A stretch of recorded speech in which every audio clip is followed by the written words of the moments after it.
भाग्यको खेल हो या कुनै दिन दशा। हुन त मान्छेलाई दिन दशा लागेपछि कसको के नै लाग्छ र।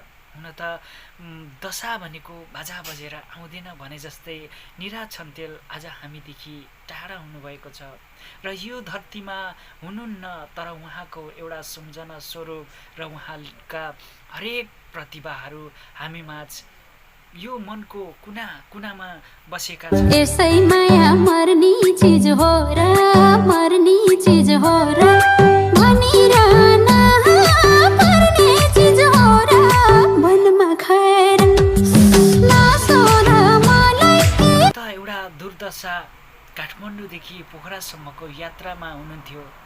उहाँ एउटा कार्यक्रमको लागि जाँदै हुनुहुन्थ्यो काठमाडौँदेखि यति एयरलाइन्समा उहाँ यात्रामा हुनुहुन्थ्यो र उहाँ यहाँ हामीदेखि टाढा हुनुभयो। यसरी काठमाडौँबाट माघ 1 गतेको माघे सङ्क्रान्तिको शुभकामना व्यक्त गर्दै उहाँ पहिलो भेटमै मन पर्यो सारै, मन पर्यो सारै, माया बस्यो बिस्तारै बिस्तारै सँगै।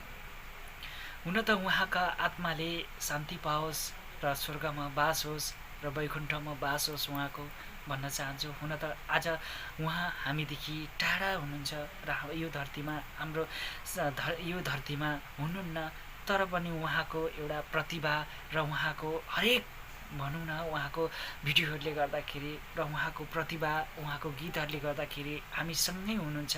पक्कै पनि उहाँले हामीलाई बिर्सेर जानुभएको चाहिँ पक्कै पनि होइन, तर उहाँको हरेक सम्झना स्वरूप हरेकको छ।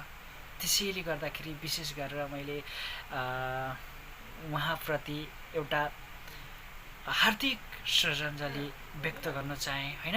गरिदिनुहोला। तपाईँहरू मेरो च्यानलमा नयाँ हुनुहुन्छ भने पक्कै पनि मेरो च्यानललाई सब्सक्राइब गर्नु पनि नबिर्सनुहोला। यस्तै दुःखद घडीको एउटा भिडियो लिएर आएको थिएँ। पक्कै पनि भिडियो कस्तो छ कस्तो भयो होइन, तपाईँहरूले विशेष गरेर प्रतिक्रिया दिन पनि नबिर्सनुहोला। धन्यवाद।